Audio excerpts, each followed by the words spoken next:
Bienvenue sur votre podcast, la chaîne podcast du premier magazine qui influence positivement ta vie, Postemag.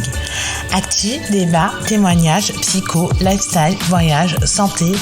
Installe-toi confortablement, prends un thé, c'est ton moment. Rejoins cette fabuleuse communauté et abonne-toi pour ne manquer aucun épisode. Alors, pour ce premier épisode, on a choisi de vous parler d'amour et tout particulièrement des relations amoureuses sur Tinder. En réalité, on voulait vous parler de comment trouver l'amour sur Tinder. Alors oui, je sais, dit comme ça paraît limite impossible, ça paraît peut-être même ridicule, utopique, tout ce que vous voulez.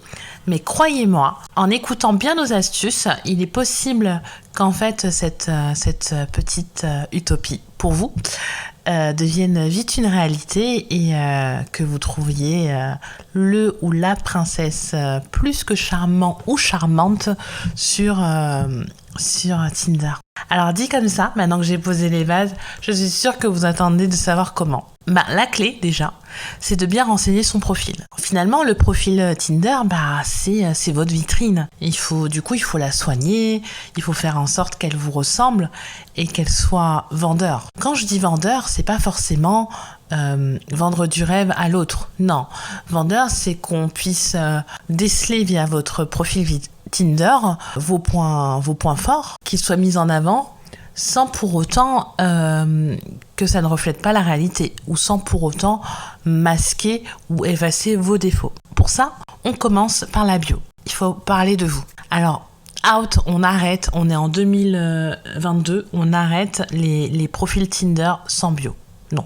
On complète sa bio. Il faut dire ce que vous aimez, ce que vous recherchez réellement. Quand je dis réellement, c'est si vous voulez réellement une relation amoureuse, il faut l'écrire. En revanche, quand c'est pas le cas aussi, abstenez-vous. Il faut que la personne qui tombe sur votre profil finalement sache où elle met les pieds.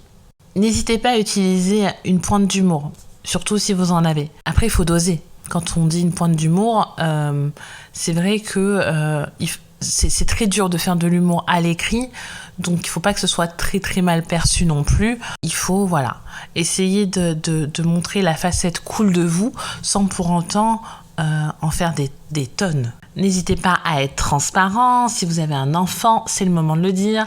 Et alors non, le fait d'indiquer que vous avez un enfant ou que vous recherchez une relation sérieuse, ça rendra pas le profil ennuyant. Au contraire, ça vous évitera simplement de tomber sur un plan d'un soir ou d'une personne qui n'est pas du tout intéressée par votre profil. En deux, il y a le choix des photos. Alors ça, c'est le dur. C'est dur parce que en fait finalement on est dans une ère où on est en mode selfie, en mode on aime se prendre avec la bouche en cœur, avec des filtres. Moi je pense que il faut finalement avoir des photos qui vous ressemblent et qui montrent aussi votre train de vie, votre manière de vivre. Je m'explique. Admettons, vous aimez faire de la randonnée. Alors pourquoi pas une photo de vous pendant que vous faites de la randonnée, ou si c'est la pêche, admettons de la pêche. Je pense qu'il faut, si vous êtes plutôt citadin, il faut des photos qui montrent aussi votre manière de vivre et votre personnalité de citadin. Si vous aimez voyager, n'hésitez pas à mettre des photos de voyage. Je pense qu'il faut limiter quand même les selfies maison, les selfies dans sa salle de bain, dans son lit, parce que finalement, ça ne montre pas qui vous êtes, et même ça peut laisser une mauvaise impression, type la personne elle est narcissique ou autre. Donc n'hésitez pas à, sans vous mettre en scène, à montrer en fait des photos de vous avec vos amis dans votre quotidien et qui reflètent réellement qui vous êtes. Soyez authentique. Et puis le point numéro 2, les photos, il faut qu'elles soient récentes. Les photos d'il y a 10 ans, stop. On oublie. On met des photos actuelles. On essaye d'éviter les photos trop photoshopées ou avec trop de filtres. Si vous mettez vos amis, n'hésitez pas à les flouter, parce que je pense que tout le monde n'a pas envie de se retrouver sur un site de rencontre. Mais c'est bien d'en mettre avec vos amis aussi, parce que ça montre aussi que vous avez une vie sociale et que c'est important pour vous d'en avoir une. Le petit plus, et puis mon petit conseil supplémentaire, n'hésitez pas à mettre une photo avec votre sourire. Sortez votre meilleur sourire. Et moi, je pense que c'est le plus, parce que finalement, qui n'a pas envie de parler avec quelqu'un qui a un beau sourire et qui montre qui sourit, quoi. Après avoir finalement soigné son profil, le deuxième conseil que je peux donner, c'est swiper avec modération. Alors, qu'est-ce que ça veut dire ? Finalement, aujourd'hui, on est dans une ère de consommation, donc on a tendance à swiper finalement très rapidement, très facilement, se disant je jette plusieurs fois ma ligne et puis il y a plein de poissons dans l'eau et il faut que ça morde, et puis quand ça va mordre, je vais mettre dans mon panier et puis je vais faire le tri. Eh bien non, c'est pas la bonne technique. Il faudrait plutôt limiter le nombre de swipes par jour.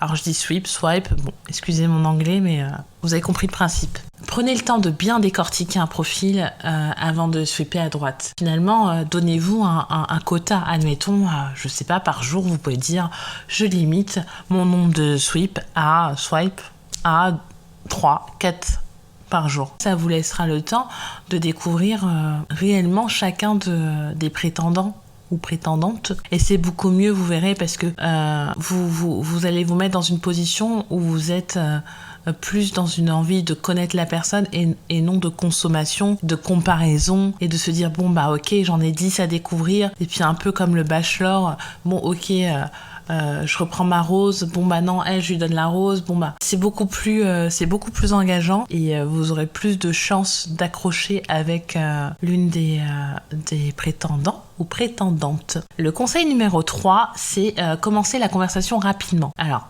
si vous avez un match, et ça c'est déjà une très bonne nouvelle, c'est que la personne a aimé votre profil et vice versa, n'hésitez pas à faire le premier pas et à engager la conversation. On reste naturel, on ne calcule pas. Vous avez matché, n'hésitez pas, on engage la conversation, alors de manière originale, ça peut être aussi simplement si c'est votre caractère, mais voilà, c'est pas juste un petit salut, non, une petite phrase d'accroche. Et n'attendez pas, parce que il faut battre le fer en fait tant qu'il est encore chaud. Donc on y va et on est déterminé et motivé. Et le dernier petit conseil, c'est on passe rapidement du virtuel au réel. Pourquoi ? Parce qu'on a tendance à se dire qu'on est chez nous, dans notre zone de confort, on est là, on a notre téléphone, on parle par message, puis après on passe aux appels, on se quitte pas de la journée finalement, mais à distance.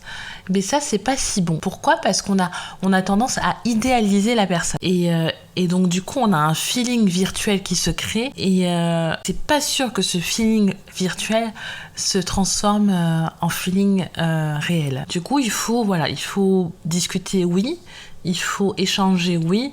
Mais il faut rapidement passer du virtuel au réel. Plus vous allez attendre, plus vous allez idéaliser la personne, que ce soit physiquement ou mentalement, parce que malgré tout, même avec les photos les plus naturelles possibles, une photo reste une photo. Et la majorité des photos qu'on conserve sont celles qui sont prises à notre avantage et qui nous plaisent. Il y a des jours où on se sent peut-être un peu moins bien physiquement, d'autres mieux. Donc c'est bien de voir la personne quand même rapidement en vrai. Pour ça, pour votre premier date, choisissez un lieu où vous pouvez parler, comme un bar lounge, comme un restaurant assez tranquille, et on évite du coup le cinéma, les boîtes de nuit. Il y a plus de bruit et plus difficile de parler. On évite aussi peut-être pour le premier date un date chez soi par sécurité. Et puis normalement, là, en discutant bien avec la personne en réel, vous pourrez savoir si vous voulez continuer à la découvrir. Et quand je dis la découvrir, je parle de la personne ou non. Et puis malgré tout, si malgré ces conseils, vous n'arrivez pas à concrétiser, ne vous inquiétez pas, c'est qu'il y a mieux qui vous attend. Et parfois, l'amour, c'est pas sur Tinder, mais ça peut être sur Adopt, ou même en réel, au travail. Donc on ne reste pas sur un échec, et puis on attend de voir ce qui va advenir et la suite. si vous êtes satisfait de cet épisode, n'hésitez pas à le liker et à le partager à vos proches, c'est gratuit. Si ce n'est pas encore le cas, vous pouvez aussi vous abonner. On se retrouve très vite sur la Pause Cast, la chaîne podcast de votre mag préféré.